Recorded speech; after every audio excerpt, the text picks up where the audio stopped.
Tonight on 16 by 9, is this what you call fun and games? I got threats of death, threats of violence, threats of rape. Women gamers bullied online. Here's Carolyn Jarvis. Good evening and welcome to 16 by 9. We've all heard about bullying on Twitter and Facebook. Now there's another disturbing online trend, bullying through video games. Our Sophie Louie explored this darker side of cyberland and found when you pick up a controller, you're leaving yourself open to threats of violence, harassment, and abuse. And as she uncovered, all too often, the targets are women. A warning, some of the language you're about to hear may be offensive.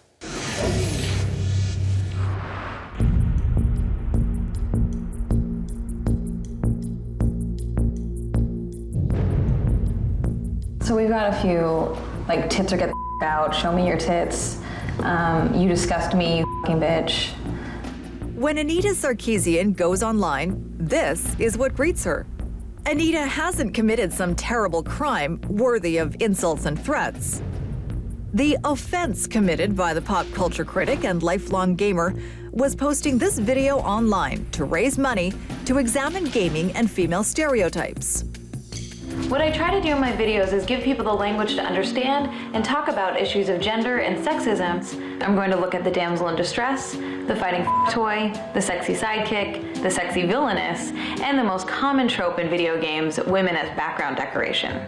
She launched her campaign in May 2012. The backlash was almost instantaneous. Comments flooded in by the thousands. The most vile, misogynist, sexist, and frankly racist comments. I got threats of death, threats of violence, threats of rape. It was really intense. I have a hard time even hearing the words, "I hope you get raped tonight." Yeah, and you should. The harassment escalated when Anita's Wikipedia page was vandalized with pornographic images. Attempts were made to hack her website, and threats were made against her personal safety. Was it frightening? Yeah, there was definitely moments that were scary. Anita says she's being harassed for no other reason than that she wants to examine a world, the gaming world, which has for years belonged to men. It's very male-dominated, and I think with that male domination comes a sense of entitlement. That these games are for men, by men, and that women, if they're going to participate, they need to shut up. Anita calls her attackers a cyber mob, deliberately trying to silence her. Things got even more graphic when this showed up online. A game called Beat Up Anita Sarkeesian, made and posted by an Ontario gamer. It was gross. Like, frankly, it was just really vile and disgusting. 16 by 9 asked the man behind the game, Bendalin Spur, for an on-camera interview. Spur turned down our request, instead sending emails saying that women and men are treated no differently on interactive mediums. And the game he made has nothing to do with Anita being female, but instead, beat-up games like this are common whenever someone does something controversial. I think the problem that's happening here is I haven't actually made my videos. I haven't said anything. He continues with, The games are not meant as a threat. They're not meant to intimidate. He goes on to say he was criticizing your project as a person in the media. To make a game to beat me up and then hide behind this idea of we're just trying to have a conversation, I mean, I don't think anyone will buy that, or anyone would think that that was an acceptable form of communication.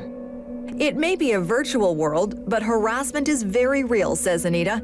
When a woman picks up a controller, she could be caught in the crosshairs.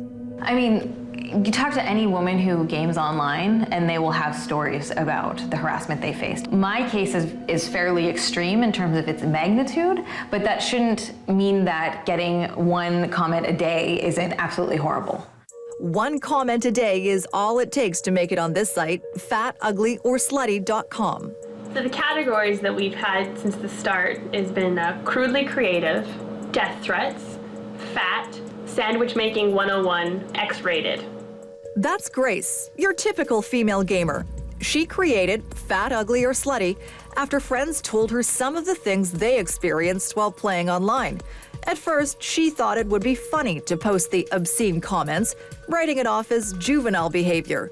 She quickly realized she was onto something. As it turns out, from the reaction the website had, a lot of other people didn't really understand what women experience in online games. I'm going to murder you, not just you, everyone you know. I'm going to take a knife, cut out your eyeballs while you're still alive. The site has since become a virtual garbage bin of insults, crude messages, and filthy audio recordings female gamers receive on a daily basis from virtual strangers. Death threats. Death threats, absolutely. Death threats, rape threats, sexual invitations, sexual demands, picture demands, nude demands, descriptions of their genitalia. In the world of online gaming, players are known by their gamer names and talk to each other via headset or writing messages through the console. People can play against players from around the world by signing into the various networks. It's supposed to enhance the playing experience, but the threat of bullying has made Grace weary. If I can't get my friends together at one time to all play, I probably won't play that game that day. I'll go find something else to do. Since players can play anyone, the trick, Grace says, is disguise your gender, mask any reference to womanhood. Choose a name that's too feminine or use your real voice, and you become a target. According to Grace, that's unfair. I have a lot of women friends who've grown that thick skin, but I don't see why I have to grow that thick skin of people asking to see my boobs. Sorry, demanding to see my boobs. Well, I just want to shoot some aliens. The stereotype of a gamer might be a basement-dwelling adolescent boy, but the truth is 46% of Canadian gamers are women. Grace says women are at the greatest risk, easily identified and called out. A risk, she says, the industry needs to eradicate. If we try and improve those systems, then we can actually start injecting consequence and we can break the equation. Stephen Toulouse used to be the sheriff of the gaming world, policing the internet as director of policy and enforcement for Microsoft's Xbox Live. The video game community is sort of well known, I guess, in a way, for combative communication during a game, with trash talk is what it's typically called. There's a level at which that's normal and expected, then there's a level at which that it's not. Stephen and his team of enforcers upheld Xbox's code of conduct, which includes don't be a jerk, no harassing, and no cheating. Break the code and Stephen came after you. We had the ability to temporarily mute you so that no one could hear you on the system. We had the ability to, again, suspend people from the system for egregious behavior, all the way down to preventing their console from ever connecting to Xbox Live again. And he did shut gamers down, but it was an uphill battle. With over 40 million subscribers worldwide, Stephen saw the worst of gaming behavior. I've spent a lot of time trying to understand why people behave badly online. Well, the first is audience. They have an audience, a worldwide audience. The second is they have anonymity, or at least a measure of anonymity that prevents the third thing, which is consequences. They don't really have a lot of consequences. It's just that the problem is when you have 40 million people, you know, that vocal minority can be comprised of 1 million people. It doesn't tend to be, you know, slightly over the line. It tends to be extremely over the line. Notice it's always the jerk who says it's part of the game. Next on 16 by 9, boys being boys? I've heard people say that this is harmless. It's not. There's nothing fun about this kind of play.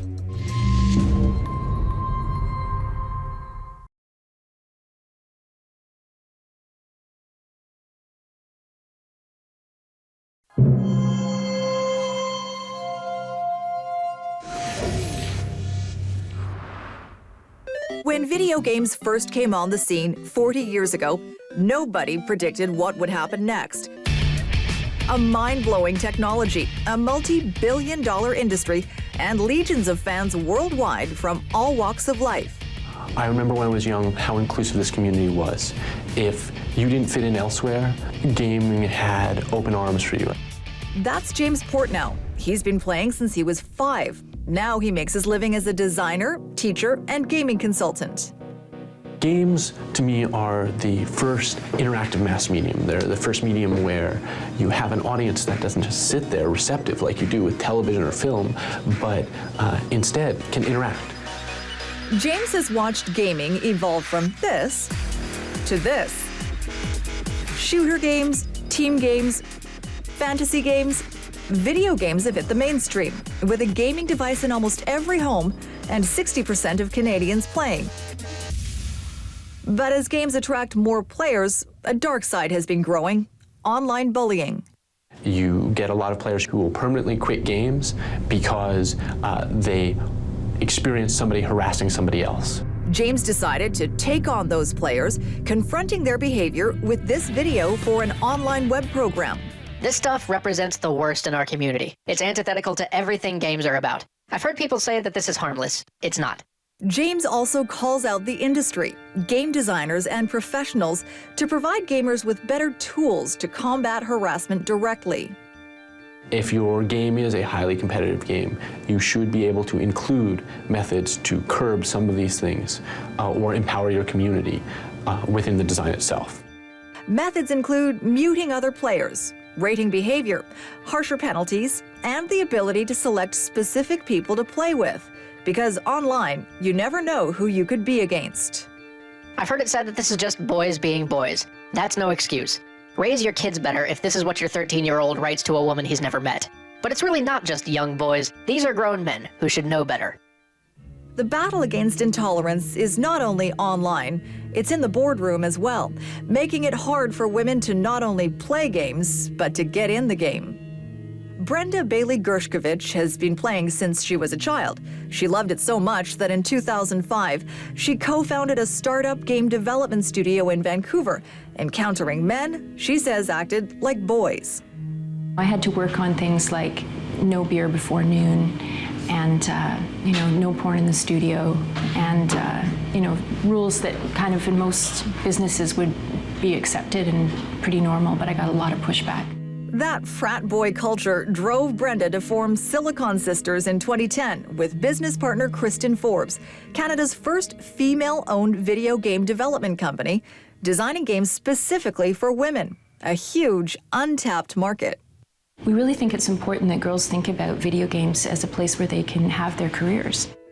But women are not getting involved. Even though they make up almost half of all gamers, less than 10% of game designers are female, a statistic Brenda wants to change. The difficulty is a lot of the people who are trying to provide content are doing it from a very male perspective. And according to Brenda, change the industry, you can change behavior. I also think the harassment within the industry as a whole is increasing, and it's my analysis of this is that the industry is changing, and whenever there's a lot of change, there's a lot of resistance. Resistance felt by women across the gaming playing field, from executives down to players. But pop critic and gamer Anita Sarkeesian, who is still harassed for wanting to challenge video game stereotypes, still sees gaming's potential. So despite everything you've gone through and continue to go through, how do you feel about video games? I still love them. I think games are really where we're going. That I'm excited to see what happens as the culture grows up.